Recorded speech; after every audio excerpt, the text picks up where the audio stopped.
ধৰণে বৰ্তমান প্ৰস্তুতি চলিছে আৰু আজিৰ পৰা পুনৰ শিৱসাগৰ বিধানসভা সমষ্টিৰ অন্তৰ্গত এলেকাবিলাকত সভাৰ আয়োজন কৰিছোঁ। যোগদানৰ কাৰ্যসূচী অলপ আগতে হৈ গ'ল আৰু ইয়াৰ পাছত আকৌ বেলেগ বেলেগ গাঁৱত যোগদান কাৰ্যসূচী আছে। আমি ৰাইজৰ দলৰ তৰফৰ পৰা নিৰ্বাচনৰ কাৰণে সাজু হৈছোঁ আৰু আশা কৰিছোঁ যে 2026 চনৰ বিধানসভা নিৰ্বাচনত শিৱসাগৰ বিধানসভা সমষ্টিৰ পৰা মই জয়ী হ'ব পাৰিম বুলি আশা প্ৰকাশ কৰিছোঁ। আশা কৰোঁ ৰাইজে যোগ্যজনক ভোট দিব। ইয়াত হয় কুশলদৰী আৰু প্ৰদীপ হাজৰিকাৰো থাকিব পাৰে।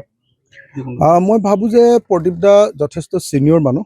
প্ৰদীপ হাজৰিকা দাদা তেখেত আহিব পাৰে, কিন্তু যোৱা 20টা বছৰত তেখেতৰ কাৰ্যকলাপ এবাৰ ৰাইজে নিশ্চয় চাব। আনহাতে কুশলদৰী তেওঁতো আপোনালোকে সকলোৱে জানে, তেওঁতো এজন কুখ্যাত হত্যাকাৰী হিচাপে চিনাকি আছে গোটেই অসমত। অসমৰ ভিতৰতে আটাইতকৈ বেছিকৈ মানুহ মৰা মানুহ হিচাপে তেখেতৰ কুখ্যাতি আছে। তদুপৰি যোৱা 10 বছৰ কিছুদিন ধৰি আপোনাৰ ডিমৌ সমষ্টিত তেওঁ নিজে বিধায়ক আছিলে। সেই সমষ্টিটোত কি কাম কৰিলে তেওঁ সেইটোও নিশ্চয় চাব।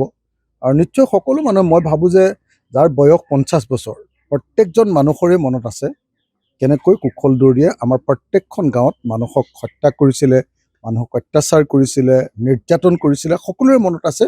গতিকে মই সেইকাৰণে ভাবোঁ যে এইটোক লৈ বেছি ভাবিবলগীয়া নাই। শিৱসাগৰ সমষ্টিত ৰাইজে নিশ্চয় মোক যোগ্যজন বুলি নিশ্চয় বিবেচনা কৰিব।